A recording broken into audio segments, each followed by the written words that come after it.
toute façon, bon, On a quand même ce qu'on sait pas, c'est la liste de vos prix, parce que vous avez reçu des prix. Alors, tout le monde sait qu'il a été vice-président du GIEC pendant 15 ans, etc. Bon, en fait, je pense que vous ne savez pas qu'il a fait, il a ouvert la scolarité, cette année scolarité au Pont, donc il a été une des personnalités qui ont fait la leçon inaugurale, ce qu'on appelle le cycle de leçon inaugurale à l'école des Ponts au mois de septembre, et je leur remercie beaucoup, parce que ça c'était vraiment un succès énorme auprès des élèves, bien entendu. Voilà, donc je me suis dit qu'il fallait en faire profiter également les anciens élèves, c'est pour ça qu'il est là, et gentiment il a accepté, parce qu'il est très sollicité, il voulait faire ça avant Noël, mais c'était pas très pratique. Et puis, écoutez, je ne vais pas en dire plus, hein, parce que vous êtes le climatologue reconnu, et vous avez quand même passé toute votre carrière au CEA, je ne sais pas si les gens le savent. Hein. Alors, cette soirée est organisée à la fois par Point Alumni, qui est donc l'organisation un peu chapeau, et l'UNIPEF, qui est l'organisation des ingénieurs du corps des ponts et des forêts, qui a l'avantage d'avoir une présidente femme, et qui va vous dire quelques mots. Bonsoir à tous. Tout d'abord, merci. On est vraiment très heureux et on est très honorés de vous accueillir à la Maison des Ponts. Alors, c'est vrai que, bon, effectivement, on ne vous présente plus et puis je pense que votre contribution ce soir vaudra plus que les présentations qu'on pourrait faire. Nous, on est d'autant plus heureux de vous accueillir ce soir que vos activités ont un lien très étroit avec les activités de la communauté des ingénieurs des ponts, des eaux et des forêts. Parce que dans nos fonctions en tant qu'IPEF, on est aussi confronté à la multiplication des catastrophes naturelles dans les espaces urbanisés, aux crises à répétition dans le domaine agricole ou à l'érosion de la biodiversité. Et tous ces enjeux liés au changement climatique sont au cœur de nos métiers et au cœur des valeurs qui fondent le corps des ingénieurs des ponts, des eaux et des forêts. En fait, on est tous confrontés à ce défi collectif qui montre aussi la nécessité de pouvoirs publics volontaristes accompagnés par des ingénieurs aux compétences techniques fortes, et c'est aussi ce que nous revendiquons à l'UNIPEF, pour prendre les décisions nous permettant enfin de faire face aux défis de demain. Nous, on plaide fortement et à toute occasion pour cette évolution, en fait, pour cette révolution de l'action publique, parce que pour nous, il semble vraiment urgent de définir et de promouvoir de réelles stratégies d'adaptation au changement climatique dans les territoires, de changer fondamentalement nos systèmes de pensée et d'action. On l'a exprimé à plusieurs reprises, que ce soit dans le cadre du grand débat national ou lors des assises de l'eau, en apportant des contributions en tant qu'association à ces débats publics. Et donc, vraiment, c'est encore plus un plaisir de vous recevoir ce soir. Merci. Merci à tous les deux. Bonsoir à tous et à toutes. Ça me fait plaisir d'être là. Voilà, donc pour vous parler le climat. Voilà, donc pour rebondir sur ce qu'a dit Olivier Dupont, donc effectivement, je suis rentré au CEA en 1968. Voilà, j'ai toujours ma première paye, c'était octobre 68, et j'y suis toujours. Voilà, je suis enfin directeur de recherche américaine, donc je dois être dans ma 52e année. Voilà. Donc j'ai commencé par une thèse sur la formation de la grêle. Et disons, je me suis rapidement intéressé à la neige et aux glaces grâce à la, grâce à la proximité. En fait,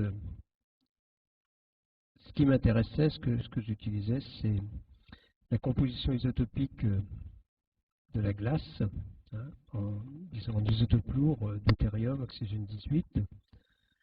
La propriété, c'est que, eh bien, si vous prenez une précipitation là ce soir, ce qu'on fait, hein, si vous mesurez la combustion de la vapeur d'eau en isotope, vous la mesurez ce soir, vous revenez demain, elle n'aura pas la même valeur. Hein, ça c'est clair. Donc ce rapport en fait hydrogène lourd sur hydrogène léger dépend de l'histoire de la masse d'air. Et pour faire simple, il y a un lien entre disons, la teneur en isotopique des précipitations et la température de formation.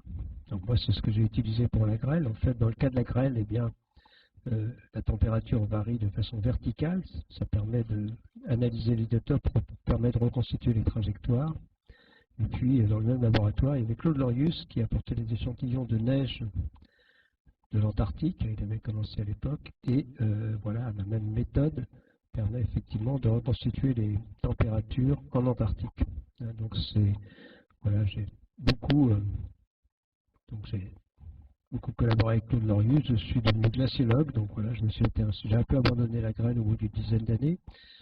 mais je me suis toujours intéressé aux isotopes et donc au climat passé, hein, puisque l'idée c'est que bien, les glaces polaires, si on va à un endroit donné, plus on creuse, plus on remonte dans le temps, et si on analyse la composition isotopique de la glace, ça permet de reconstituer le climat, mais il y a beaucoup mieux, c'est-à-dire qu'on peut extraire les bulles d'air de cette glace, et ça permet aussi de reconstituer les variations de composition de l'atmosphère. Il y a aussi beaucoup d'autres choses. Donc voilà, ce qui m'a intéressé, je pense que ce qui m'a intéressé, c'est intéressant de reconstituer les climats passés, mais pour moi, ma motivation, ça a toujours été d'essayer de comprendre, d'essayer de mettre en avant ce en quoi les climats passés, ce qu'ils nous apprennent, enfin, ce qui est dans les climats passés pertinent vis-à-vis de l'évolution future du climat. Premier exemple, j'ai eu la chance en 1987 de participer dans cette découverte du lien entre effet de serre et climat dans le passé, hein, sur 150 000 ans. Alors ça, on a étendu ça sur 800 000 ans depuis, mais c'était vraiment les premières. Donc voilà, un autre exemple, c'est la découverte des variations climatiques rapides, ça c'est dans les années 90. Donc c'est plus les glaces de Groenland. Voilà, tout ce qui concerne l'élévation du niveau de la mer, par exemple, est extrêmement intéressant. Par exemple, une question qui est à laquelle on doit réfléchir. Il y a 125 000 ans, la précédente période chaude, elle n'était en gros que 2 degrés plus chaude qu'aujourd'hui, et le niveau de la mer était entre 6 et 10 mètres plus élevé. Bien sûr, ça a pris du temps, mais ça montre que les niveaux de la mer est très sensible par rapport à des variations climatiques relativement mineures. C'est un point très important. Et puis, par exemple, la reconstitution des climats plus récents, qui est très important pour justement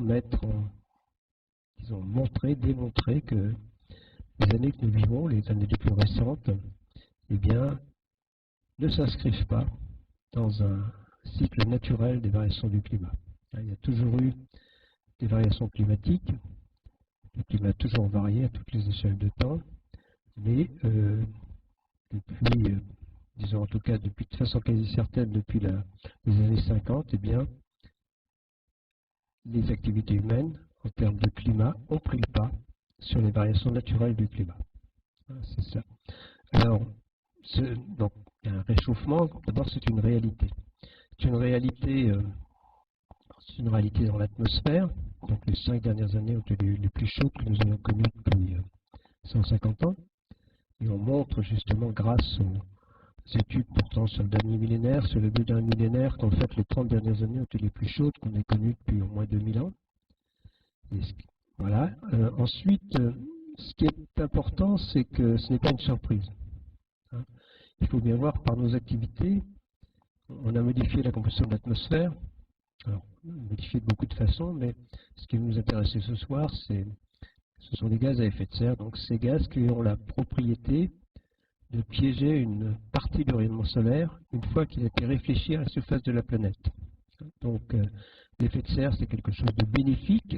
Sans cet effet de serre, nous ne serions pas là. La température de la planète, c'est moins 20 degrés. Le premier gaz à effet de serre, c'est la vapeur d'eau, mais nous n'en modifions pas directement, hein, enfin par nos activités, la quantité de vapeur d'eau dans l'atmosphère. De façon indirecte, nous le faisons, puisque la surface de l'océan s'est réchauffée, il y a d'ores et déjà plus de vapeur d'eau dans l'atmosphère qu'il y a par exemple une cinquantaine d'années.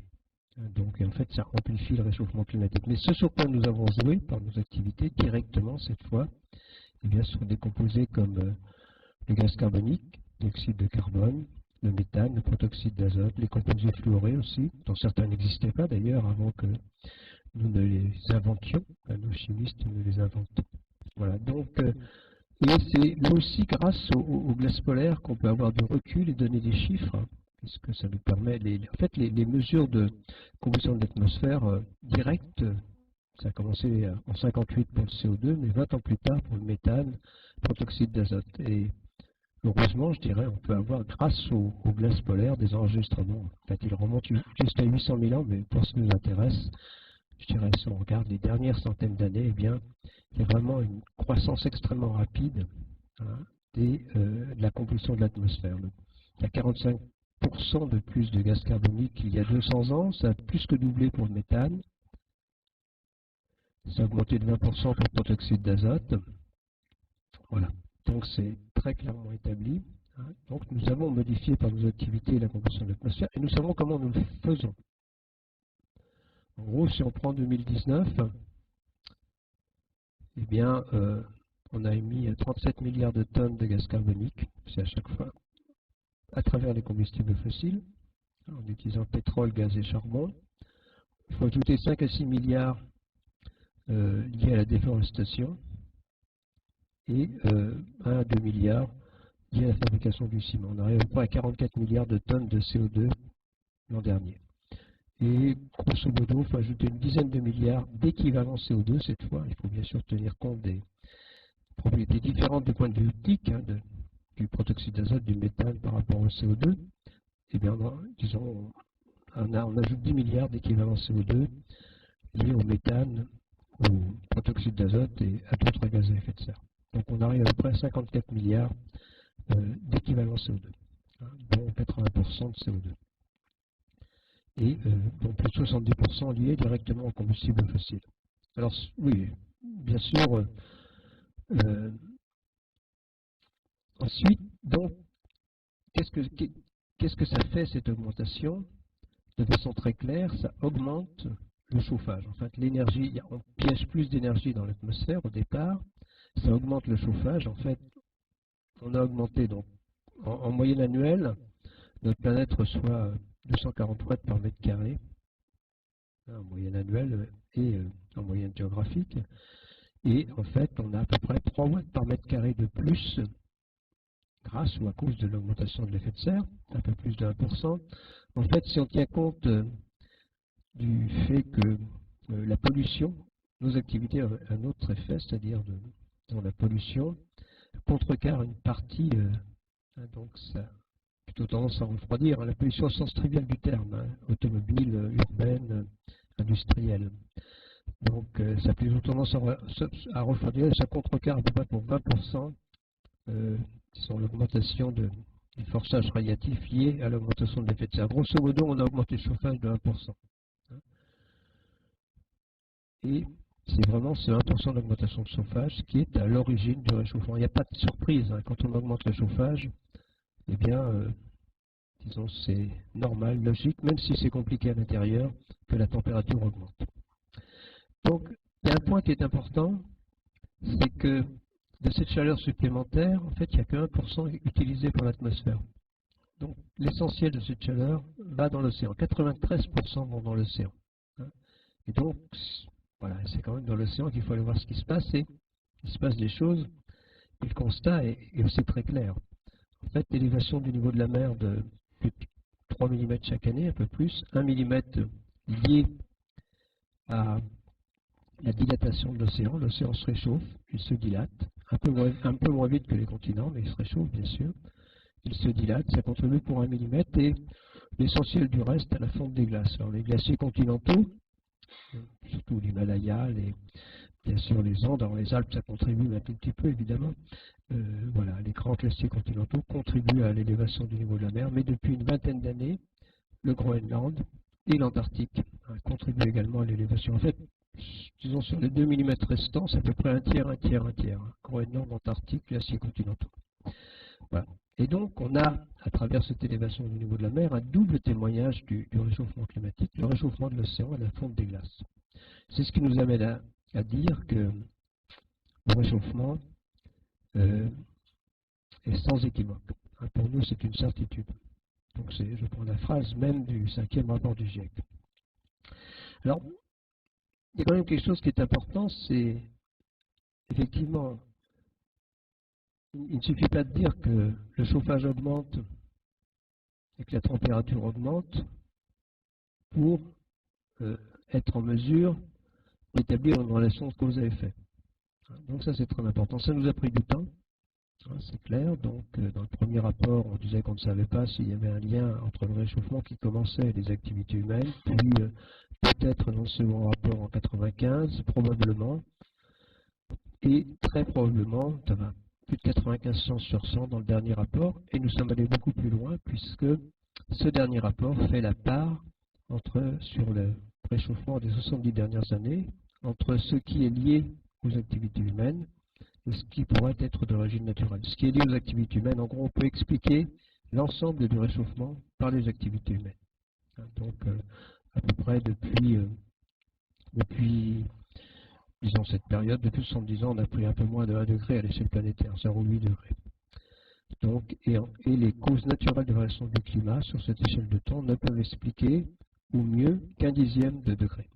Donc c'est clair que les activités humaines ont pris le pas sur les causes naturelles de variation du climat, de façon très claire, et voilà, nous sommes extrêmement clairs sur ce point. Là également, puisque donc, il y a plus de 95% sur 100, les activités humaines sont à l'origine des réchauffements récents. Et on donne ces chiffres. Alors il y a un point qui est important aussi, parce que si on regarde en arrière, eh bien, quand on regarde les projections qui ont été faites, alors le premier rapport du GIEC c'est 90, et puis en fait dans les rapports suivants, eh bien on est vraiment sur les trajectoires qui étaient anticipées il y a 30 ans. Donc, aussi bien en termes de rythme de réchauffement, en gros 2 dixièmes de degré par décennie actuellement, que à l'échelle planétaire, que de cette perception d'une intensification des événements extrêmes. Ça, c'était déjà prévu à la fin des années 90. Voilà. Donc, alors évidemment, autant je suis attaché disons, à l'étude des climats passés, à leur utilité, autant il faut être très clair. La seule façon d'appréhender l'évolution future du climat, c'est d'utiliser des modèles. Tout simplement parce que nous n'avons pas dans le passé d'analogue au climat vers lequel nous allons. Alors, on a effectivement des climats qui ont été 2 degrés plus chauds, des fois 10 degrés, enfin même beaucoup plus, 3 degrés plus chauds, 4 degrés plus chauds, mais c'est jamais pour la même raison.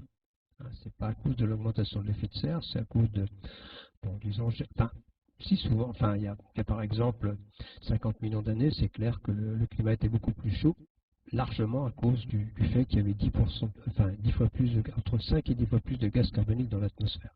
Donc, mais c'est clair que c'était quand même jamais pour les vraies mêmes raisons. Donc, il faut utiliser les modèles, et je crois que, disons, cette utilisation, évidemment, finalement, disons, le fait que les modélisateurs aient correctement envisagé l'évolution des 30 dernières années, nous invite d'une certaine façon à prendre au sérieux ce que ces modélisateurs nous annoncent pour 2050 et au-delà.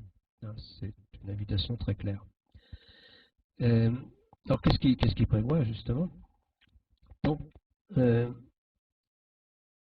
bon sens nous dit que plus on va émettre de gaz à effet de serre, plus le climat va se réchauffer.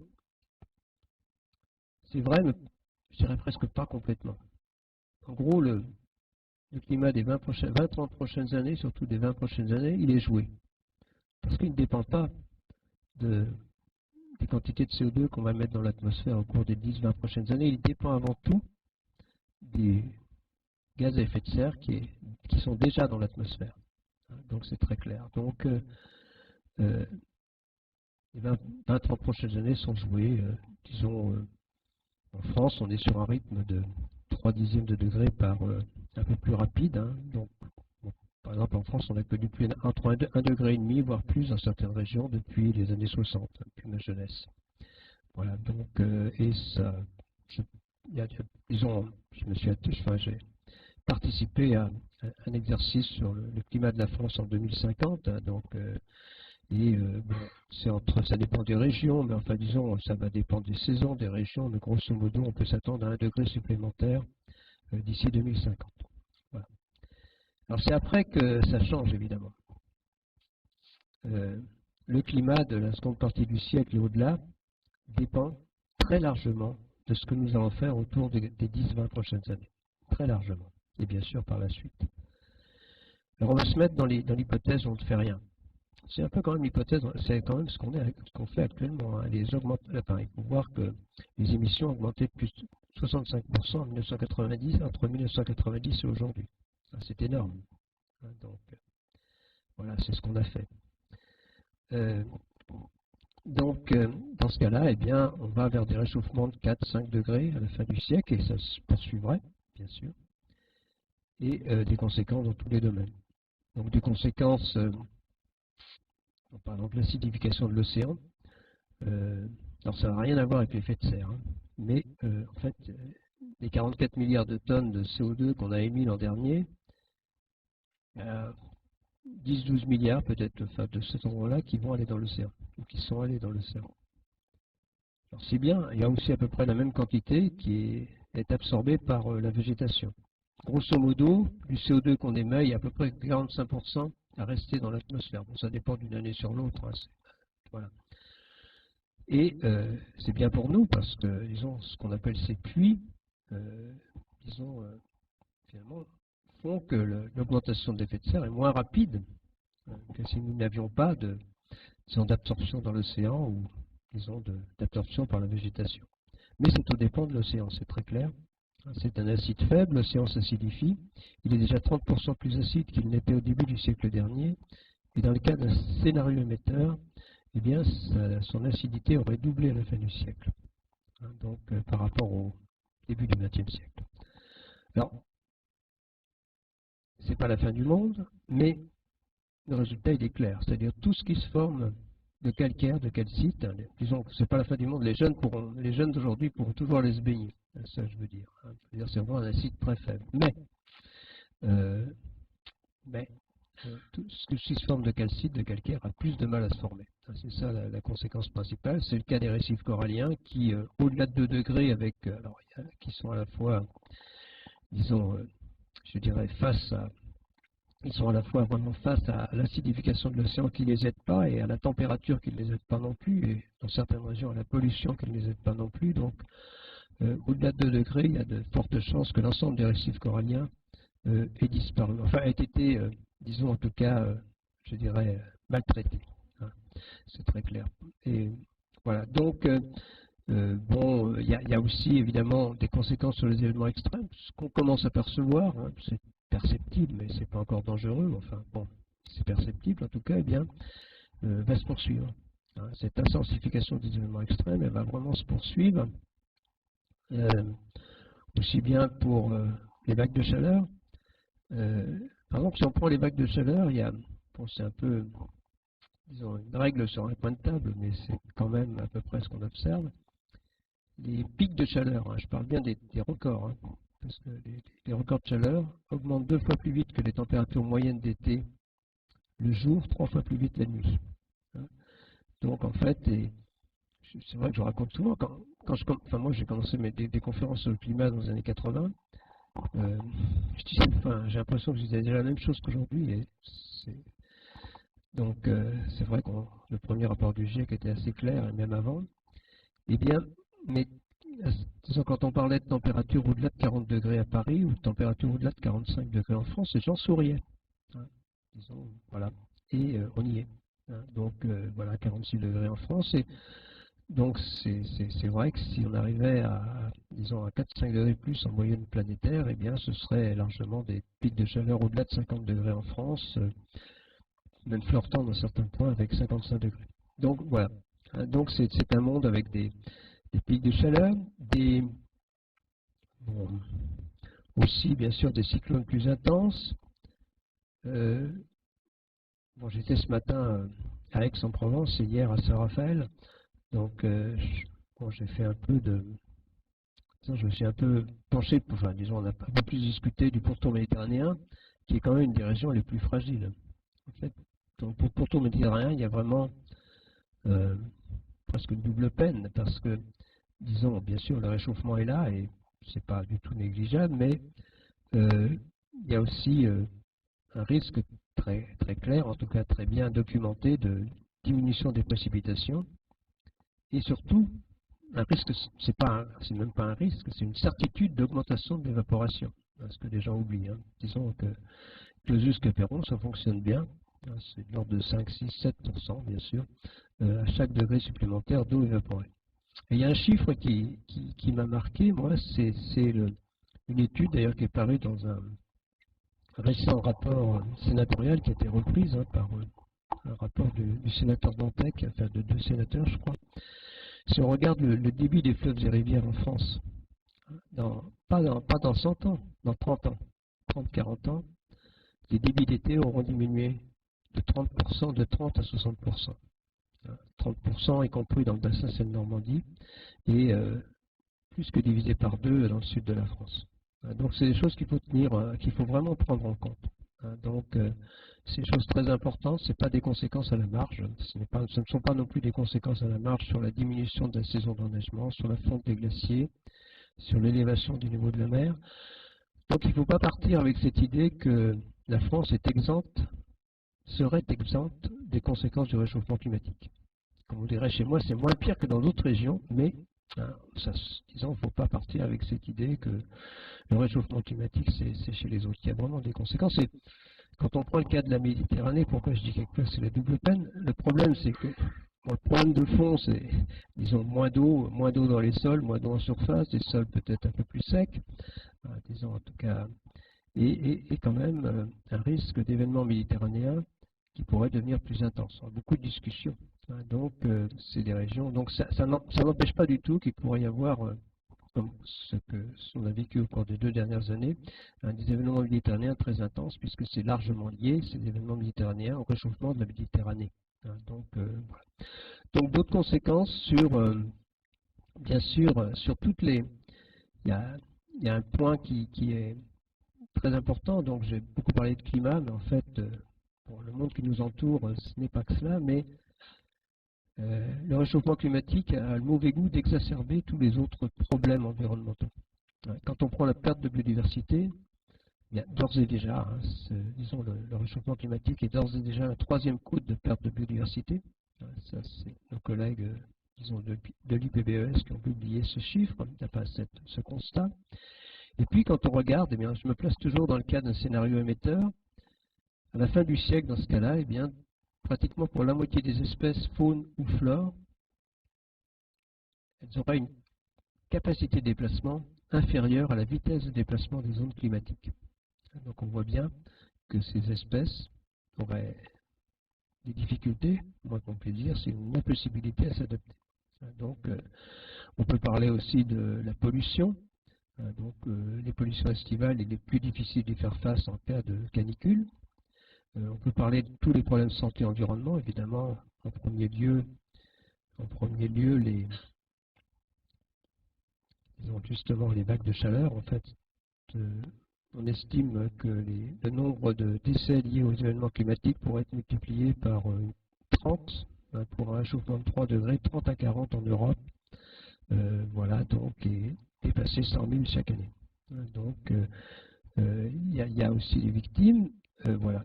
Donc, ça, c'est un point extrêmement important. Donc, mais il y a aussi des conséquences, disons, alors, plus directes sur les populations. On va parler de migration climatique, de ressources en eau.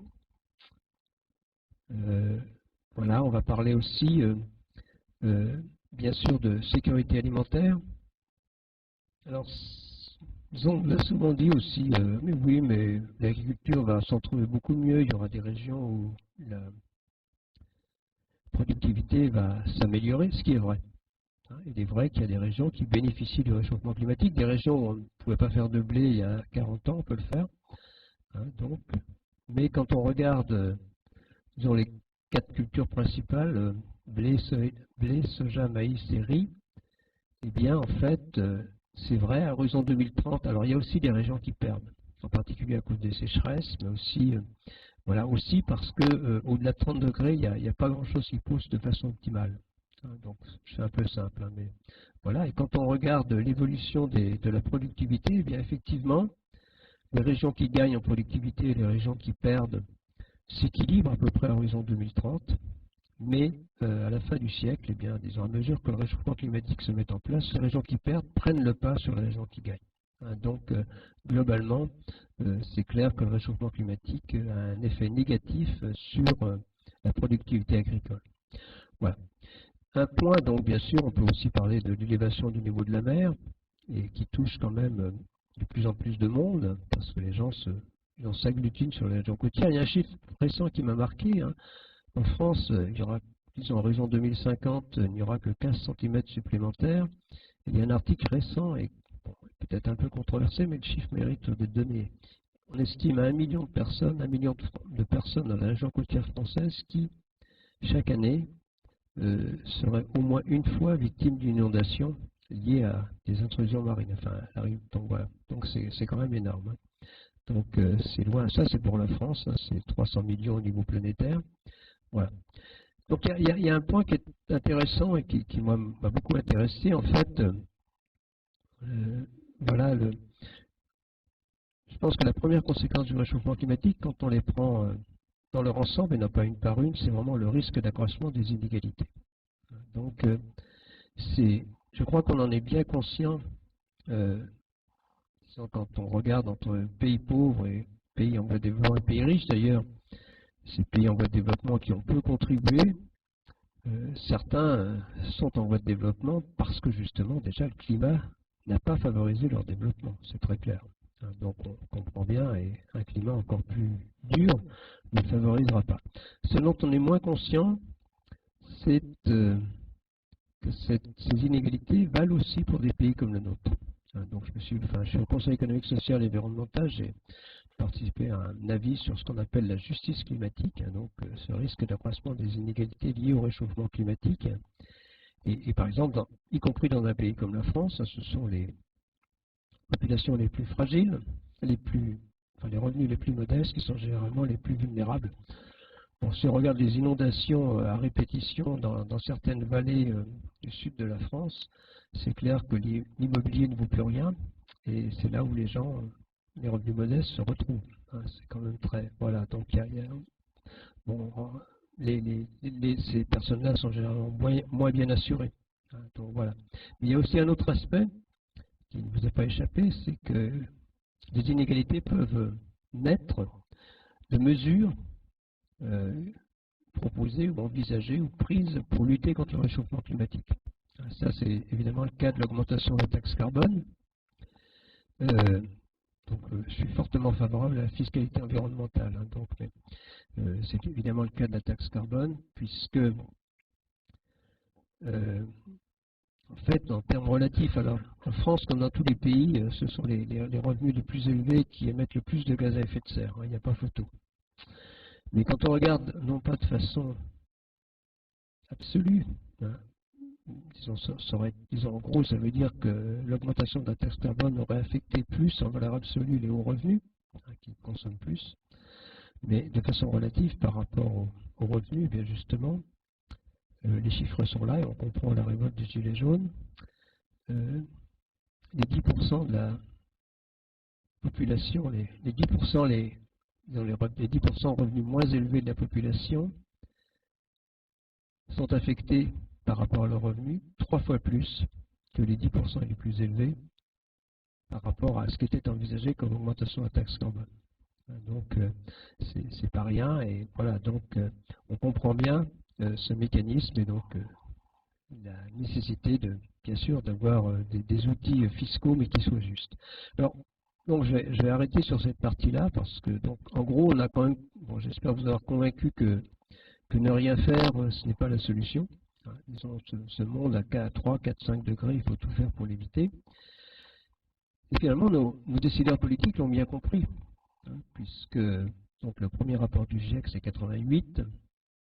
Non, la création du GIEC c'est 88, premier rapport 90, et dès en 92 c'est la Convention climat, le sommet de la Terre de Rio, et donc cette Convention climat, qui est une convention de bon sens, dont l'objectif est de stabiliser l'effet de serre de façon à, disons, limiter, stabiliser l'effet de serre de façon à éviter des conséquences dangereuses sur, disons, le système climatique. Donc, mais dans cette convention climat, il n'y avait pas d'objectif chiffré. En fait, après, on aboutit tout de suite à Kyoto. On comprend bien aussi que pour stabiliser l'effet de serre, il faut diminuer les émissions, hein, c'est du bon sens. Hein. Disons que la neutralité carbone, c'est ne pas émettre plus que ce que les puits naturels ne sont capables d'absorber. Donc on comprend tout de suite qu'il faut diminuer les émissions. Ça, c'est l'objectif du protocole de Kyoto. Moins 5% pour les pays développés, sur la période 2008-2012 par rapport à 90, et donc avec cette idée que ça pourrait entraîner un cercle vertueux. Ça ne marche pas. Je dirais pour une double raison. Évidemment, l'élection au premier rang, je place l'élection de George Bush en 2000. Donc les États-Unis n'étaient pas, disons, n'avaient pas ratifié le protocole de Kyoto, ils l'avaient signé mais pas ratifié, donc ils ne s'en sont pas retirés. Simplement, ils n'y sont pas rentrés. Et c'est vrai que ça a complètement changé la donne.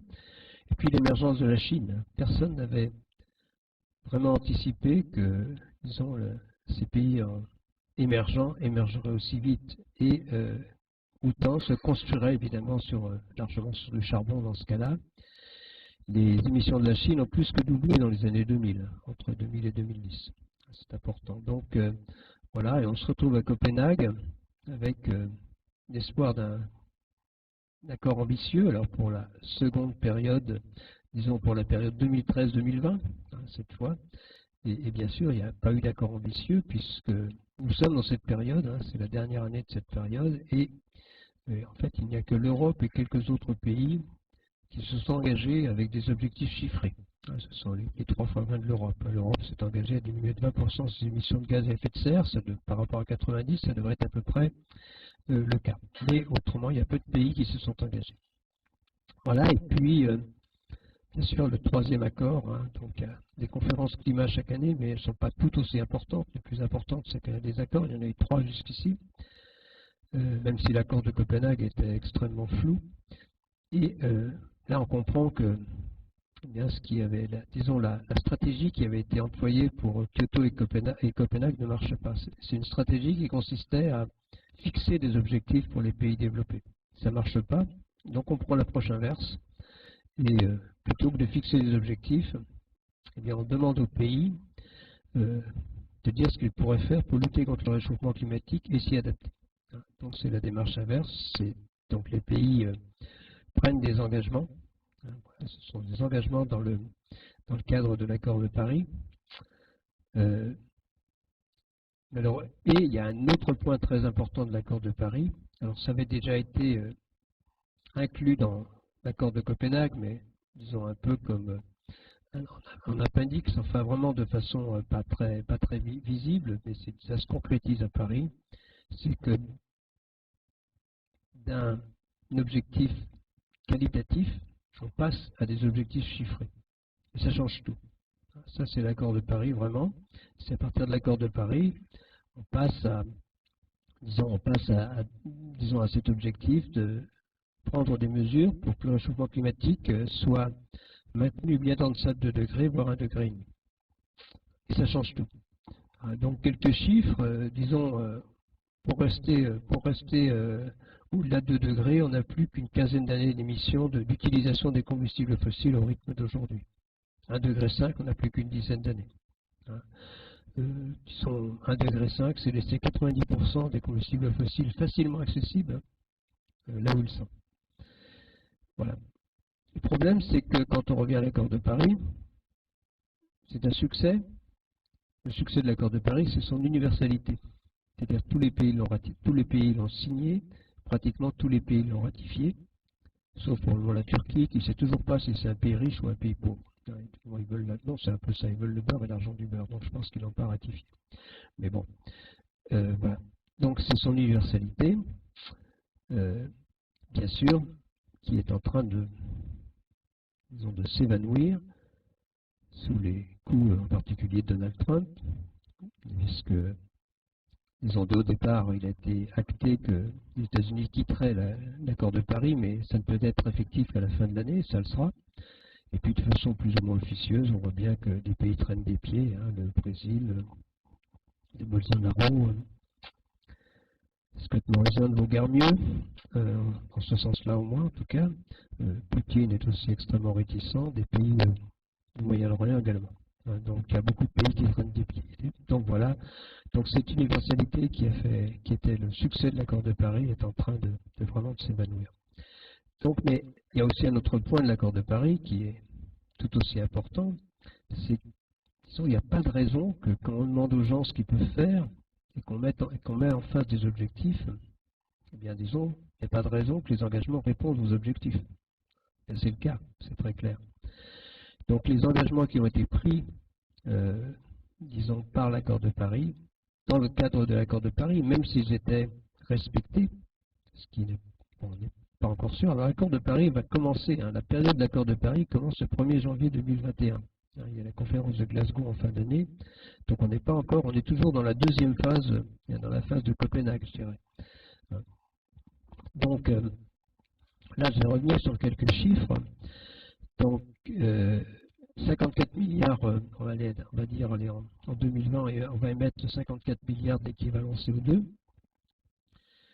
Si on ne fait rien d'ici, enfin disons, si on ne se préoccupe pas de ce problème, et à horizon 2030, on pourrait être entre 65 et 70 milliards d'équivalent CO2.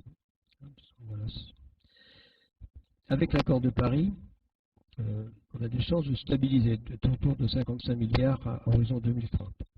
Mais on se met de façon quasi irrémédiable sur des trajectoires qui nous emmènent au-delà de 3 degrés, entre 3 et 4 degrés dans la partie de ce siècle. Si on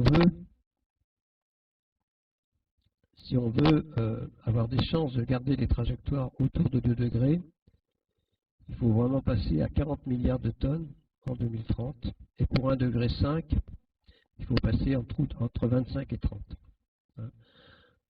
Une autre façon de le dire, c'est que les engagements de réduction pris dans le cadre de l'accord de Paris ne nous font faire qu'un tiers du chemin par rapport à 2 degrés, un cinquième du chemin par rapport à 1,5 degré. Et dans la foulée de l'accord de Paris, donc là, il faut bien noter que les décisions des 2 degrés, 1,5 degré, c'est des décisions politiques. Disons, c'est vraiment les Nations Unies donc, qui ont pris la décision. C'est pas la communauté scientifique qui prend cette décision, c'est bien une décision politique, au sens très noble du terme, à laquelle j'adhère, puisque l'idée qui est derrière cela, c'est que si on y arrive, effectivement, bien, les jeunes d'aujourd'hui pourront s'adapter sans trop de difficultés. Enfin, ça dépend où. Le climat va se modifier, mais il y a une capacité d'adaptation, et c'est l'idée que si on limite le réchauffement climatique, en gros, les jeunes d'aujourd'hui pourront vivre dans un climat qui ne leur pose pas problème, ou pas trop de problème. C'est ça l'idée, donc on ne peut qu'adhérer. Donc, voilà, et contrairement à ce que même moi je pensais, un demi-degré ça compte. En fait, à l'issue de la conférence de Paris, enfin justement dans l'accord de Paris, au moment de l'accord de Paris, les Nations Unies invitent le GIEC à faire un rapport sur ce que serait un monde à 1,5, et une des conclusions c'est qu'un demi-degré ça compte. En gros, les vagues de chaleur sont plus importantes, il y a des différences sur les événements extrêmes, sur l'élévation du niveau de la mer, sur les récifs coralliens qui disparaîtraient carrément. C'est complètement affecté à 2 degrés, alors qu'on pourrait en sauver 25% à 1,5 degré. Donc, du point de vue du climatologue, eh bien, il serait tout à fait justifié que nous maintenions le climat global à ne dépassions pas 1,5 degré. Voilà, mais on voit bien la difficulté, il ne faut pas trop rêver, parce qu'on n'a pas fini avec ça. Donc, on en est en 2030, mais voilà. Si on veut stabiliser le climat, quel que soit le niveau de stabilisation que vous souhaitez, à un moment donné, il va falloir qu'on arrête d'utiliser les combustibles fossiles, qu'on n'émette plus, disons qu'on atteigne une neutralité carbone.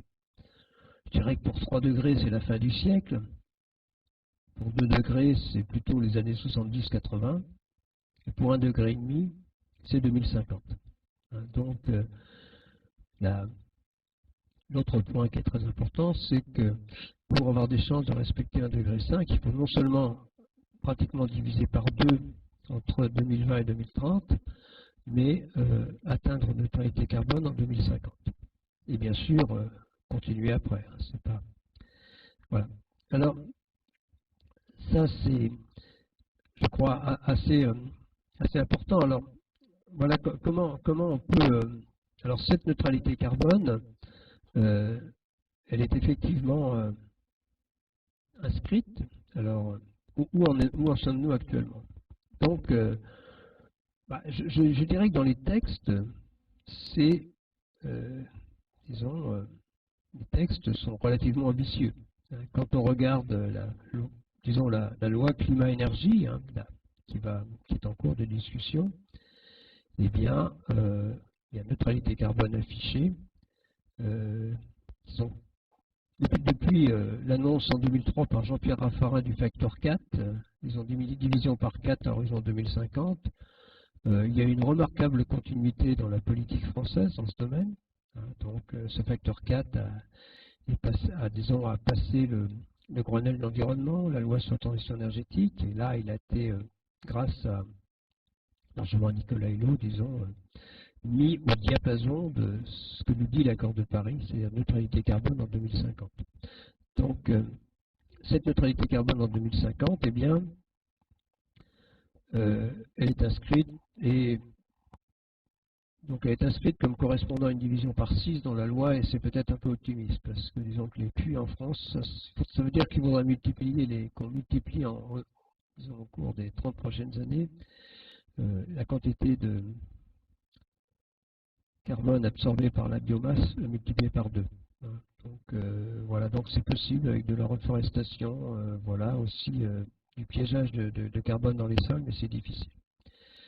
Alors, par rapport à cela, bon, pour moi, j'ai quelques mots-clés donc et après je vais terminer. Donc, évidemment, le premier mot-clé, c'est le mix énergétique.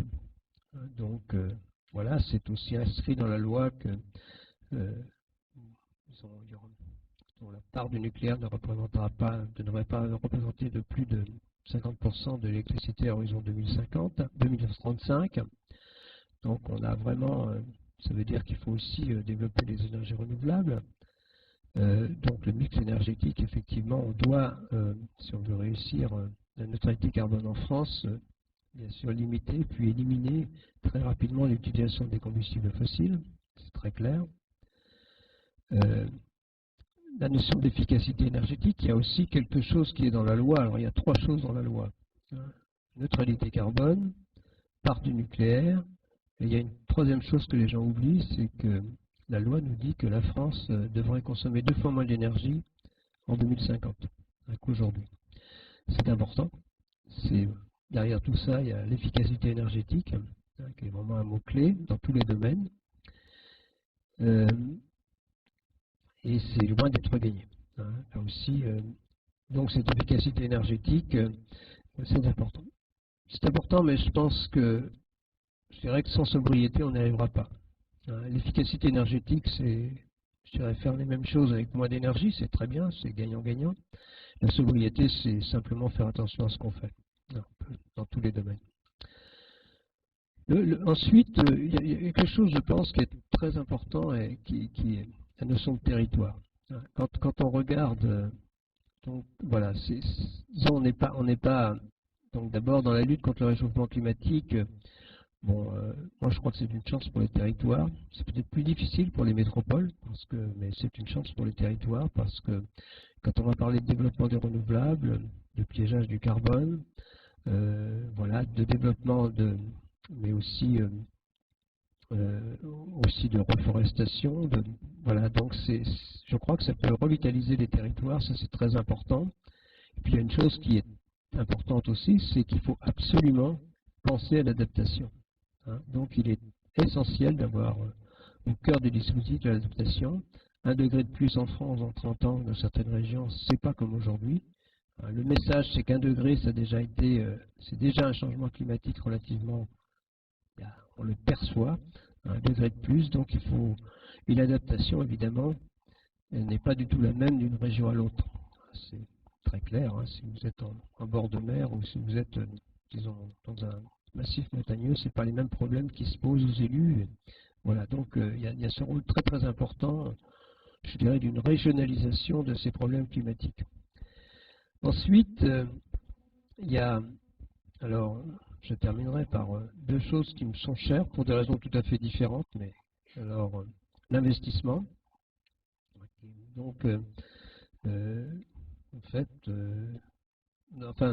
donc je me suis investi avec Pierre Laroutourou dans la mise sur pied du pacte finance-climat. Alors, ça part d'un constat qui est celui de la Cour européenne des comptes. En gros, que nous dit la Cour européenne des comptes? Que pour réussir la transition énergétique au niveau de l'Europe, il faudra investir un peu plus de 1000 milliards chaque année. Alors, ce n'est pas 1000 milliards supplémentaires, parce que 1000 milliards d'euros, c'est pas 1000 milliards supplémentaires, et en gros, il y a déjà pas mal d'investissements qu'on peut qualifier, donc disons aussi bien dans le transport, dans le transport, disons dans le système alimentaire, dans tout ce qui concerne l'urbanisme, bien sûr, qu'on peut déjà qualifier de vert, de contribuer à la lutte contre le réchauffement climatique ou l'adaptation. Je dirais qu'en termes d'investissement supplémentaire au niveau de l'Europe, c'est plutôt 300 milliards d'euros. Un pays comme la France, alors bon, les estimations varient, hein, le Haut Conseil pour le climat parle de 1% supplémentaire, nous avec Pierre et Nicolas Stern, on parle plutôt de 2% supplémentaires. Donc dans un cas 20 milliards d'euros, dans l'autre cas 40 milliards d'euros supplémentaires. Et bon, il y a différentes propositions. Hein. Donc il y a différentes propositions qui sont que, bien sûr, la nôtre, c'est de créer une banque européenne pour le climat, la création qui risque de se faire, mais pas à la hauteur de ce qu'on avait souhaité. Un fonds européen pour le climat, ça c'est la proposition du pacte, hein. Mais il y a aussi d'autres propositions, par exemple celle d'Alain Grandjean, d'autres économistes qui proposent, eux, disons que les investissements dans le domaine, dans le domaine de la lutte contre le réchauffement climatique soient sortis des 3%, hein, du carcan des 3%. Il y a aussi, bon, je sais pas, Jean-Charles Aucade, par exemple, donc, qui est très près des ponts, qui lui plaide pour plus des garanties. Hein. Son idée, c'est qu'il suffirait de mettre quelques dizaines de milliards d'euros, disons, de garanties, et disons, par effet de levier, ça entraînerait la mécanique. Mais en gros, il y a quand même un consensus. Si on en reste au niveau de l'investissement où on est, si on ne bouge pas, il ne se passera rien. Hein, c'est très clair. Hein, il ne suffit pas de, disons, voilà. Donc, je pense, après ce qui est adopté, bon, bien sûr, il y a le Green Deal européen, mais bon, je sais que Pierre Laroutourou est député actuellement, donc c'est pas à la hauteur, c'est très clair. En termes, il y aura probablement une banque européenne pour le climat, en ce sens-là, on aura peut-être, disons, aidé à quelque chose, mais c'est clair qu'elle n'est pas à la hauteur de ce qui serait nécessaire pour le moment. On verra bien. Voilà, donc au niveau européen, investissement. Il y a deux points importants par rapport à ces investissements que je veux souligner. C'est réussir la transition énergétique qui est synonyme de dynamisme économique. Ce n'est pas le contraire. Ça, je le dis et le redis, c'est synonyme de création d'emplois. 6 millions d'emplois nets créés au niveau de l'Europe si on réussit la transition énergétique d'ici 2050. C'est beaucoup d'inventivité, de créativité, de recherche. Donc on a tout intérêt à s'y engager vite et fort. Ça, c'est très clair. Donc, c'est quand même important. Ne pas rester avec cette idée que c'est vraiment si on sort du pétrole, du charbon, si on sort du pétrole et du gaz chez nous, c'est fini, il n'y a plus de... Non, il faut aller de l'avant cette transition, on va être obligé de la faire. Et du point de vue économique, ce sont les premiers secteurs, les premiers pays qui la feront, qui gagneront, du point de vue économique. Je s'en suis vraiment convaincu. Alors il y a un autre point maintenant, à l'autre extrémité du spectre, c'est le rôle important du citoyen, bien sûr. Hein. Donc, le rôle important du citoyen, il est, je redis à chaque fois, bon, en gros, la façon, disons, se déplacer, se nourrir, se loger. En gros, ça dépend de chacun d'entre nous, mais c'est plus de 50% des émissions. Hein, donc en France, 50 ou 60%, ça peut dépendre. Et donc, c'est quand même des choses sur lesquelles on peut avoir une influence tous les jours. Hein, presque. Voilà, donc il ne faut pas dire qu'on ne peut rien faire.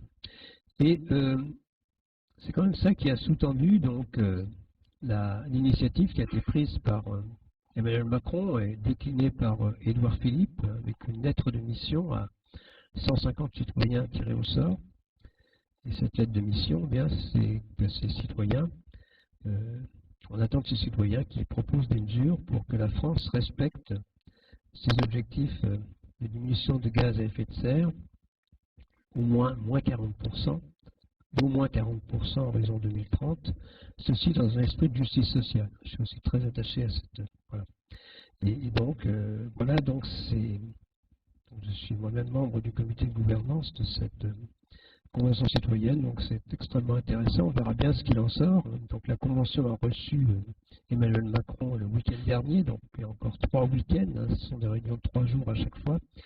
Voilà, donc c'est organisé autour de se loger, se nourrir, se déplacer, bien sûr consommer, puis aussi produire.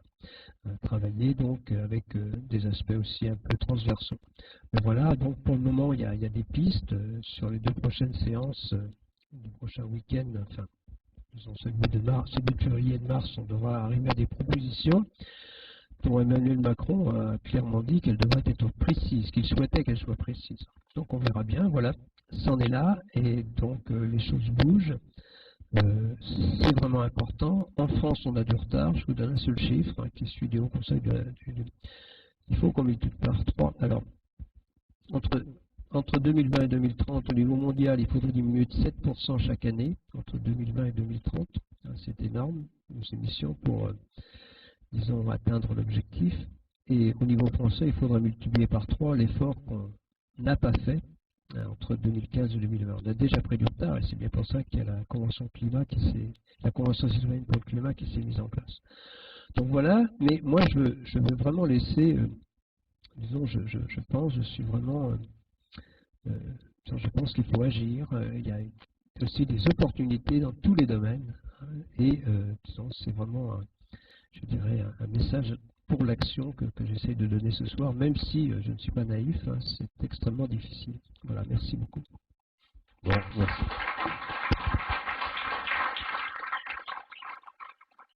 Bon, alors, les questions, donc, il nous reste une demi-heure, merci beaucoup, merci beaucoup.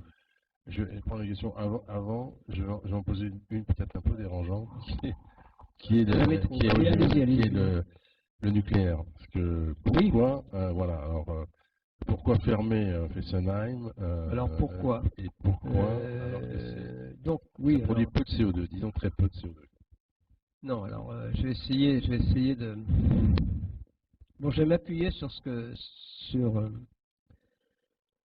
disons sur l'avis. Donc j'ai été co-rapporteur de la loi sur la transition énergétique, celle de 2015. Pas celle révisée qui va sortir en 2020. Et effectivement, disons, on a dit que cette loi était équilibrée. Donc, ça veut dire en gros qu'on n'était pas choqué par, disons, le fait que disons, le nucléaire, disons, la part du nucléaire était amenée à diminuer dans la part d'électricité en France. C'est en gros. Alors, je vais essayer de dire pourquoi. Après 52 ans de CEA, voilà, je vais essayer de vous dire pourquoi, parce que bon, c'est vrai qu'une de mes fiertés, c'est d'avoir eu j'ai eu le prix des énergies renouvelables, le trophée des énergies renouvelables il y a 12 ans. C'était une de mes grandes fiertés. Voilà. Pourquoi? Bon, il faut quand même avoir des chiffres en tête. Donc, voilà, que je vais essayer de vous donner. Évidemment, en France, 80% de l'électricité, c'est le nucléaire. Au niveau mondial, quand on parle alors, et en France, l'électricité, ça représente, donc c'est, en France, ça reste quand même, et de loin, quand on parle d'énergie et non pas simplement d'électricité, c'est entre 60 et 70% qui sont dus aux combustibles fossiles. Donc, quand on parle d'énergie, le nucléaire représente 25% moins. Enfin, ça dépend. Voilà. Donc, il faut pas, c'est pas 80% de l'énergie en France, c'est nucléaire. Il faut abandonner cette idée. Premier point. Au niveau mondial, quand on parle d'énergie, alors électricité, mobilité et chaleur, pardon, oui, ça marche pas. Eh bien, actuellement, c'est 2%, enfin non, 100% en énergie primaire, 2% en énergie finale. Alors, il y a toujours ce décompte qui ne donne pas les deux chiffres. Les scénarios 1,5 degré ou 2 degrés, tous envisagent une augmentation de la part du nucléaire, relativement limitée, mais aucun spécialiste du nucléaire, à ma connaissance, n'envisage pour 2050, on va se passer en 2050, n'envisage d'aller au-delà de 10% de l'énergie primaire. Donc, si on a déjà 5% d'énergie finale, c'est vraiment qu'il n'y a pas beaucoup, disons que c'est que les pays qui font du nucléaire le développent très rapidement et de façon importante, qu'il n'y a pas de problème géopolitique, donc, mais c'est quand même les chiffres. Du côté du renouvelable, le potentiel de renouvelable à horizon 2050 est plutôt de 50% de l'énergie. Donc il y a quand même, disons, il y a vraiment au moins un facteur 5 entre le potentiel du nucléaire et le potentiel du renouvelable à horizon 2050. Il faut bien avoir ça en tête. Et je pense qu'un pays comme la France ne doit pas se désintéresser du renouvelable. Et je continue à penser que si on n'en fait pas chez nous, hein, aussi bien dans tous les domaines, eh bien, on ne s'y intéresse pas. Donc je pense que c'est pour ça que j'ai dit, enfin bon, j'ai effectivement, j'étais co-rapporteur et on a, disons, effectivement dit que ce rapport était équilibré. J'ai aussi dit récemment, parce qu'on m'interviewe souvent là-dessus, que je ne pense pas qu'on pourra se passer du renouvelable, du nucléaire en France en 2050. Ça, c'est très clair. Donc les scénarios de la... Enfin bon, parce que bon, on discute de ces choses, on discute beaucoup, hein, on a souvent des avis là-dessus. Disons, bien sûr, le scénario de l'ADEME qui, disons, au renouvelable est quand même difficile à envisager. Donc voilà, je pense qu'il y aura du nucléaire en France à horizon 2050. Je regrette, d'une certaine façon, oui, l'abandon de la 4e génération. Je pense qu'il y a eu des erreurs de fait. Il y a aussi un vrai problème actuellement, c'est un problème de coût. Il faut bien se rendre compte, les problèmes, disons, le coût de l'EPR, donc en côté de l'histoire, c'est quand même relativement cher, et les prochains sont très chers. Ce sont des investissements à mettre sur la table tout de suite, avant de produire l'énergie. Disons, c'est plus au fil de l'eau, je dirais. C'est aussi très cher, hein, pour les investissements dans le renouvelable, c'est aussi très cher. C'est pas le problème, mais c'est plus au fil de l'eau. Disons, voilà, on peut. Voilà, donc il y a ce problème. C'est vrai que si on regarde depuis 15 ans, le coût de l'énergie nucléaire augmente, le coût des autres renouvelables diminue. C'était pratiquement un facteur 5 pour le solaire. L'éolien en mer a aussi beaucoup diminué. Et par exemple, je ne comprends pas qu'en France, disons en Europe, il y a probablement 4000 éoliennes maintenant, ou entre 3 et 4000 en mer, il n'y en a pas encore une qui fonctionne en France. On peut quand même se poser des questions. Voilà, donc non, je ne suis pas du tout anti-nucléaire, je l'ai dit, je l'ai écrit, mais je ne suis pas non plus tout nucléaire, et je le redis. Voilà, et j'ai essayé de donner mes arguments. Merci beaucoup, et je souscris, ça va, on entend, et je souscris à tout ce que vous avez dit, avec seulement une remarque, j'y viendrai tout à l'heure. Ma question est une explication. Il y a à peu près 20 000 ans, donc le niveau de la mer était à peu près 125 mètres plus bas que maintenant, et en gros entre moins 20 000 et moins 5 000, puisque ça s'est à peu près stabilisé à ce moment-là, c'est monté donc de 125 mètres. Donc en 15 ans, ça fait à peu près 9 mm, en tout cas au moins 3 fois plus vite que maintenant. Comment expliquons ça? Et je fais ma remarque juste sur le nucléaire, parce que c'était ma deuxième question, mais elle a été. C'était pour... du CEA, là, j'espère, parce qu'ils vont tout me raconter. Mais ils le savent au CEA, vous inquiétez pas. Non, le nucléaire, c'est une remarque, simplement. Je regrette quand même que l'on ferme, par exemple, Fessenheim, et d'autres prévus après, la liste était dans les journaux aujourd'hui, alors que ça marche et il n'y a pas de, on sait mettre les déchets, etc. Et ça va coûter très très cher, et l'exemple allemand était une vraie catastrophe puisqu'il y a une production de CO2. Mais ma première question... Oui, je ne suis pas forcément pour la fermeture de Fessenheim, mais je suis plus pour l'objectif à moyen terme à 15-20 ans, 2035, je suis d'accord. Il faut qu'on soit assez intelligent pour construire des centrales qui soient fiables, pas chères, et peut-être qu'on a aussi, disons, péché par orgueil, je dirais. Disons, ces grosses machines EPR, c'est peut-être pas forcément ce qu'il fallait faire. Donc, et voilà, on peut discuter de tout ça aussi. J'ai longtemps été au conseil scientifique du CEA et je me suis intéressé à tout cela aussi. Donc, c'est pas que ça m'intéresse pas, mais c'est pas... Voilà. Non, moi, je suis pas forcément pour la fermeture de Fessenheim, c'est pas le problème. Le problème, c'est le moyen et long terme. Ah, oui, j'ai pas répondu à votre question. Parce qu'il y avait d'énormes calottes de glace. Disons, il y avait ces glaces, il y avait à peu près 2 fois la masse de l'Antarctique actuelle sur l'Amérique du Nord, voilà, la Sibérie, la Scandinavie, c'est ça qui a fondu. Et maintenant, ces grosses masses de glace, eh bien, l'Antarctique est relativement stable, qui reste. L'Antarctique a très peu bougé entre moins 21 ans et maintenant, un peu. Bon, ce qui est fragile, c'est le Groenland, et justement, il y a de fortes chances que si ça va jouer ce qu'on fait sur les 10, 20, 30 prochaines années, emmène à échelle millénaire vers la fonte complète du Groenland. Ça, c'est exactement le même problème. Disons, si on va au-delà de 2-3 degrés, on entraîne la fonte du Groenland. Chaque année, le Groenland perd actuellement 1/7 millième de sa masse. c'est pas beaucoup, mais ça risque de s'accélérer, d'arriver à 1/1000 de sa masse, c'est-à-dire qu'au bout d'un millénaire, le Groenland risque d'avoir disparu. C'est ce qu'on est en train de mettre en route. Donc c'est le même phénomène. Pour l'Antarctique, il y a aussi une partie qui est fragile, qui est l'Antarctique de l'Ouest, heureusement, 5 mètres d'élévation du niveau de la mer. L'Antarctique de l'Est, la grosse partie, qui équivaut à plus de 55 mètres d'élévation du niveau de la mer, c'est très froid, hein, donc c'est pas quelques degrés qui vont le faire fondre. Voilà. Donc il y a encore deux calottes glaciaires qui sont fragiles, disons, au niveau des réchauffements vers lesquels on risque d'aller. Mais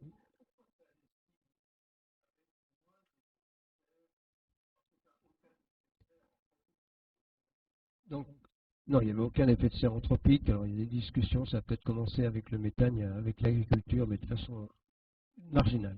Donc, eh bien là, c'est la position de la Terre sur son orbite, c'est tout le problème de l'ensoleillement, et donc il y a une combinaison des variations d'ensoleillement liées à la position de la Terre sur son orbite, et on montre quand même que, disons, c'est quand même 2 watts par mètre carré entre l'effet de serre il y a 20 000 ans et l'effet de serre il y a 10 000 ans. Hein, c'est pas négligeable, ça joue quand même, ça a quand même permis ça a contribué, hein, une fois que la mécanique a été lancée, à la fonte de cette calotte. Hein, le CO2 augmente des milliers d'années avant la fonte des glaces. Bonjour, Didier Coulon, directeur général de l'Institut Oswald Dufroy. Merci beaucoup pour votre exposé, mais il y a 2 questions sur lesquelles j'aimerais bien que vous exposiez un peu plus vos vues. D'abord, donc, vous avez cité le fait que l'adaptation était tout aussi importante que l'atténuation, et j'en suis très heureux parce que c'est rare d'entendre quelqu'un qui le dise.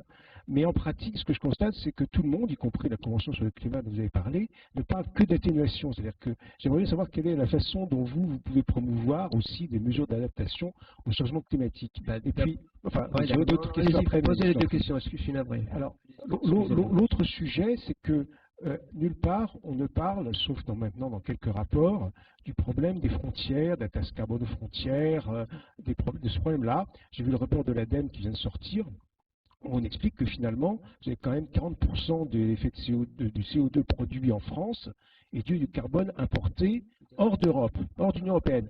Donc, ne pas mettre, je dirais, de limite aux frontières, on peut dire, nous, on va être parfait, mais après tout, on ne représente que 10% en Europe de ce qui, je dirais, des émissions de gaz à effet de serre. Ça ne servira à rien du tout, finalement, si on ne fait rien aux frontières. Donc, j'aimerais aussi avoir quelques éclaircissements, enfin, quelques positions de votre part. Les 2 points. Alors, sur l'adaptation, la version actuelle de l'accord, enfin, de la Convention climat, c'est-à-dire l'accord de Paris, il y a 3 points. Il y a 3 objectifs.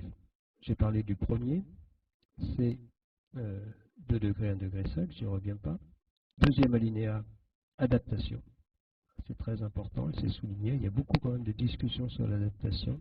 Troisième alinéa, le secteur financier, et c'est important, est invité à mettre ses pratiques, disons qu'en ligne avec la lutte contre le réchauffement climatique et l'adaptation, une terre résiliente. C'est ça les 3 alinéas importants de la Convention climat. Et l'adaptation y est bien. Elle n'y était pas avant. Donc c'est important. En France, il y a beaucoup de... Bon, il y a par exemple mon collègue Hervé Le Truc qui a fait un très gros travail sur la Nouvelle-Aquitaine. J'étais tout à l'heure donc avec mes collègues à Aix-en-Provence et aussi ils font un très gros travail. Et par exemple, il y a une réunion de maintenant, les gens ont compris que l'adaptation c'était quelque chose qui était forcément régionalisé. C'est clair. Et là, par exemple, il y a toutes les régions qui ont des programmes d'adaptation, des recherches, se réunissent et donc ça commence et effectivement, oui, ça bouge par rapport à l'adaptation. C'est vrai que c'est nous-mêmes qui avons été un peu, j'ai longtemps, non pas refusé, mais un peu renaclé à parler d'adaptation, parce que si on parle d'adaptation, on ne va plus penser à la... Non, c'est vrai, il faut l'admettre, hein. Peut-être nous-mêmes, on est un peu... Mais c'est très important, c'est clair. Donc oui, du coup, la deuxième question, sur les... bien sûr, mais vous avez raison, mais notre président, quand il est venu à la Convention climat vendredi, enfin pas dernier, l'avant, bon, il a redit qu'il était favorable à une taxe aux frontières. C'est vrai que, non, disons, si on regarde actuellement au niveau français, on émet 6,6 tonnes d'équivalent CO2 par habitant. Et si on tient compte des importations, on est à 11. C'est énorme, hein, 60% de plus. Et donc, par exemple, si vous lisez un rapport qui est très bien fait, et donc qui est le rapport du Haut Conseil sur le climat, il remise la nécessité d'une taxe aux frontières, et bien sûr, j'espère qu'il y aura une taxe aux frontières. Il faut absolument, et même en France, il faut des outils, disons, une fiscalité environnementale. On connaît les conditions pour qu'elle se mette en place, là où elle se met en place. Alors s'il y a des gens de Bercy, je vais me faire engueuler, mais ça fait rien, je le dis souvent, je ne vais pas changer de discours, mais bon, pour qu'elle se mette en place, il faut qu'elle soit juste, c'est-à-dire qu'il y ait des compensations, et clairement, vous voyez bien l'injustice qu'il y a dans celle qui a été mise en place, à ce facteur 3, c'est loin d'être négligeable. Il faut qu'elle soit transparente, et en France, bon, l'argent rentre à Bercy, il ressort de l'autre côté. Et je dis même qu'il faudrait qu'elle soit régionalisée. C'est-à-dire que si les gens voyaient sous leurs yeux à quoi sert l'argent, là où ça marche, c'est comme ça que ça se passe. C'est-à-dire que les gens voient, si on dit on vous prélève ça, c'est pour faire un transport en commun, c'est pour faire ça, et là ça marche. Les gens l'acceptent.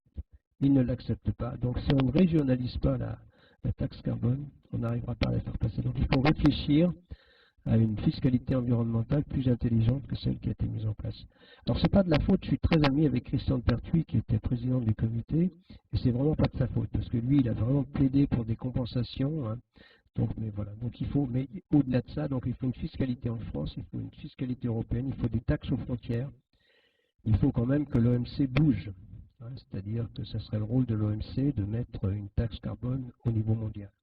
Donc voilà, et si on ne bouge pas, si on ne change pas le système dans ce capitalisme libéral, hein, qui sont, bon, je dirais, dont c'est un peu, disons disons qu'il vit grâce aux règles de l'OMC, une maximisation des échanges. On voit bien, on sent bien le terme de maximisation des échanges est complètement à l'opposé de ce qu'il faudrait faire aussi pour lutter contre le réchauffement climatique. Bonsoir. Bonsoir. Tout d'abord, merci beaucoup pour votre discours précis, et je ne peux qu'espérer la présence ce soir de ceux qui la dernière fois disaient que le GIEC était une non scientifique qui était à la solde des gouvernements progressistes. Cela dit, ma question, comment est-ce que vous expliquez qu'il n'y ait pas de communication au niveau alors, soit local, soit national, soit international, sur d'une part tout ce qui est le budget carbone et puis les stratégies de réduction de carbone, et puis d'autre part, ce que vous disiez un petit peu en dernière partie, les initiatives possibles par entre guillemets tout un chacun, avec les effets que ça pourrait avoir sur les diminutions d'émissions de gaz à effet de serre. Bah, comment j'interprète ça disons, il y a une partie de la population qui n'accorde pas de confiance, enfin, qui n'accorde pas de crédit à l'idée que les activités humaines sont à l'origine du réchauffement climatique. Donc, disons-le, si vous faites ça, eh bien, vous n'avez pas envie d'agir. Et il y a ceux qui en sont conscients, et puis on se rend compte qu'il ne suffit pas d'être conscient de la réalité du réchauffement pour agir. Il y en a qui le font, mais pas tous, c'est clair. Disons, moi, je n'agis pas suffisamment pour le moment dans ma vie de tous les jours. Hein, je veux dire, je ne me mets pas dans la... Donc voilà, donc il y a quand même... Oui, mais alors pour le point, il y a quand même plein de gens qui font cet effort, hein, il y a plein d'organisations qui le font. Là, j'ai préfacé récemment un livre de Gilles Verret qui est très bien, qui met en avance 10 types d'actions pour faire. Vous allez sur le site du RAC. Évidemment, ce sont généralement les associations, disons, les plus impliquées, souvent des jeunes d'ailleurs, le réseau Action Climat, qui ont toute une panoplie qui présente tout ce qu'ils pourraient contribuer. Et puis, c'est assez intéressant parce que c'est justement ce qui se passe au sein de la Convention Climat. Ça bouillonne. Hein, donc, alors, il y a plein de propositions. Donc, c'est intéressant. Alors, vous pouvez peut-être aller voir sur le site de la Convention Climat, tout ça est accessible.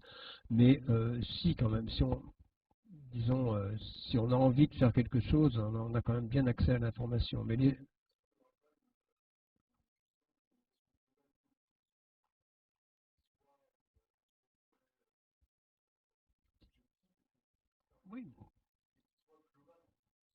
oui, mais je suis d'accord avec ça, et j'espère que c'est ce qui va résulter de la Convention citoyenne. Il faut bien se rendre compte, il y a une chose qui est évidente pour moi, c'est que, disons, si on veut que les citoyens, enfin, j'espère que les citoyens vont faire des des propositions, disons, qui permettent de répondre à leur mandat, hein, mais il ne faut pas se leurrer. Ces propositions, alors j'ai vu la première chose, c'était des propositions radicales. Je ne dirais pas ça, mais ce ne sera pas à la marge. Ça ne va pas être, si on veut réussir, ça ne va pas être continuer et à rien avoir. Il va y avoir forcément des changements importants et dans notre vie de tous les jours. Donc, est-ce qu'elles seront acceptées? L'idée, c'est que si elles sont endossées par les citoyens, elles seront peut-être mieux acceptées par la population. Ce n'est pas encore évident. Hein. C'est la première fois que cet exercice est fait. Donc voilà, il y a plein de propositions, il n'y a peut-être pas assez de publicité de fait, mais je ne vois pas comment le gouvernement pourrait ne pas pousser cette publicité des mesures. Il y a des points, enfin, bon là, voilà, je ne vais pas être trop long, mais donc le HCC a fait son rapport, ensuite le gouvernement était censé répondre ce qu'il a fait la semaine dernière, et ensuite, le Conseil économique et social et environnemental est censé dire si la réponse est raisonnable ou pas. Et je suis co-rapporteur. Donc je suis en train de lire les deux textes parce que je suis co-rapporteur de cet avis, d'une résolution qu'on doit rendre dans 3 semaines.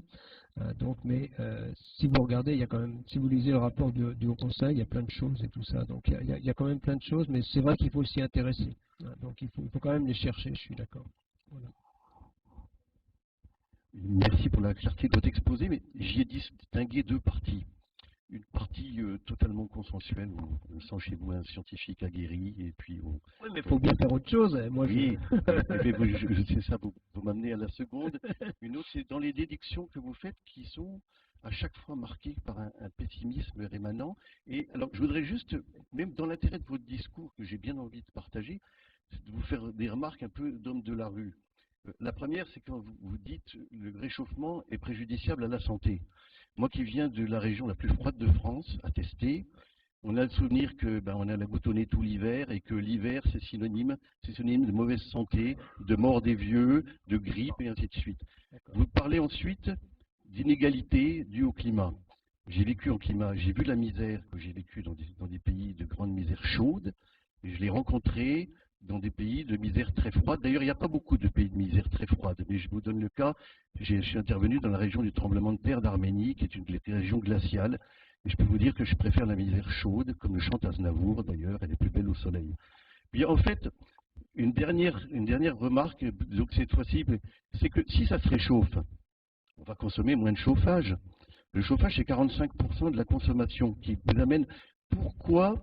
Mais vous le maniez quand même à la fin, puis je vous en donne acte, ne pas utiliser plus souvent le mot opportunité, même s'il faut s'adapter et diminuer régulièrement. Bien sûr, donc les problèmes de santé d'abord, c'est quand même important. Donc, les estimations sont vraiment... alors, 2003, il y a eu, au niveau de l'Europe, je donne les chiffres pour l'Europe, 75 000 morts supplémentaires, l'été de 2003. Alors, on était mal préparés, c'est vrai. Donc c'est vrai en France, c'est probablement vrai dans les autres pays. Donc en gros, en moyenne, chaque été, chaque année, on estime qu'il y a 3000 morts liés à des événements climatiques extrêmes, dont l'essentiel lié aux vagues de chaleur. Les estimations sont, pour le sud de l'Europe, une multiplication de ce nombre entre 40 et 50. C'est pas rien. Deuxième point, il y a des régions du globe où, si vous dépassez, il y a des conditions de température et d'humidité qui font que il est impossible, disons, il est impossible de vivre normalement, d'aller dehors, d'avoir une activité physique dehors. Actuellement, il y a une région de la Chine où il y a 500 millions d'habitants qui, avec le réchauffement climatique et ses conditions d'humidité et de chaleur, deviendra invivable. Donc dire que les problèmes de santé ne sont pas là, il y a vraiment disons qu'il y a des régions qui vont devenir invivables. Alors invivables au sens que, en gros, on ne peut pas vivre normalement. Donc voilà, donc c'est pas du tout, si je dis cela, c'est que ça repose quand même sur des constats. Le réchauffement climatique, bien sûr, bon, moi aussi je suis breton, 1 degré de plus, ça va, je peux dire. Mais quand on regarde à l'échelle planétaire, je vous assure que c'est plus négatif. Alors quand on parle je ne parle pas forcément, quand on parle d'inégalité, c'est pas forcément les SDF qui sont dans la rue. C'est pas ça, ce sont plus les bas revenus, les gens qui ont du mal à... Voilà, on voit bien, c'est pas... Quand on parle des 10% les moins riches de la population, c'est ce que j'ai fait, Voilà, c'est ça les inégalités. C'est pas sur le pourcent ou le pour 1000 de personnes qui sont dans la rue, qui sont aussi très importantes. Et là, je suis d'accord, c'est mieux quand l'hiver est doux. Hein, donc voilà. Donc, mais c'est quand même plus large que ça, l'accroissement des inégalités. Et bon, j'endosse ce que dit Thomas Piketty, hein, qui est, disons, quand même beaucoup plus spécialiste que moi des inégalités. Bon, alors si je transforme ces mots, c'est un peu ça, mais il a dit en gros que si on ne réduisait pas les inégalités, on ne réussirait pas à prendre la mesure du réchauffement climatique. Et je pense qu'il a raison. Donc, alors, bon, bien sûr, le problème de l'hiver, il est quand même assez compensé par la climatisation. Hein, donc, c'est pas si simple. Hein. Donc voilà. Donc, enfin, c'est vrai que les hivers, bon voilà. Donc on peut discuter. Je peux vous donner tous les chiffres, mais bien sûr que j'ai dit qu'il y a des opportunités. Il y a des opportunités, je le pense. Il y a des opportunités de création d'emplois, il y a des opportunités de développement technologique. Moi, enfin, si j'étais jeune chercheur, par exemple, c'est les premiers qui résoudront le problème de stockage de l'énergie. Ça fera faire des progrès immenses. Il y a plein de choses à faire. Donc ça, c'est sûr. Moi, j'en suis convaincu. Je ne dis surtout pas ça. Je suis pour l'action. Mais on ne peut pas dire que un climat plus chaud soit globalement favorable. C'était pareil, c'est pour ça que je donnais le cas j'ai tellement entendu dire, mais la productivité agricole, vous allez voir, ça va être formidable. Bien non, c'est pas le cas. Si on n'y peut rien, à plus 3, plus 4 degrés, il y a plein de régions où rien ne pousse plus. Hein, donc, bon, bien, donc, je vais dire, non, les chiffres que vous avez donnés, ce sont à chaque fois, je pense, aussi bien en termes de santé, en termes de rendement agricole, sur des constats assez sérieux. Hein. Je ne suis pas spécialiste de tout ça, mais effectivement, je m'appuie beaucoup sur le rapport du GIEC, mais à chaque fois, c'est quand même bien documenté. Voilà, donc vous avez raison, hein, moi je préfère être optimiste, donc allez, je vais terminer avec ça, mais alors, parce que donc de l'autre côté, il y a disons, les collapsologues, donc ceux qui disent effectivement que donc notre civilisation va être mise à mal. Et voilà, demain c'est assez intéressant, donc, parce que donc en France, une des personnes les plus visibles dans ce domaine, c'est Pablo Servigne. Alors du coup, on a décidé de discuter, et donc demain, voilà, on a une réunion chez moi avec Pablo Servigne et d'autres personnes pour discuter de la théorie de l'effondrement, parce que je pense que c'est important pour nos jeunes. Effectivement, beaucoup des jeunes qu'on voit parlent de la théorie de l'effondrement avant tout, plutôt que de l'action. Et ça, c'est très important. Bon, je vois que oui, je vais devoir le temps, voilà, je crois qu'on ne va pas vous retenir plus longtemps. Il faut quand même prendre un petit verre de l'amitié avec nous, quand même, si vous avez le temps. On n'a même pas le temps, d'accord. Bon, alors merci beaucoup. Désolé pour ceux qui voudraient encore poser des questions, mais voilà, merci infiniment. Et puis, bonne soirée.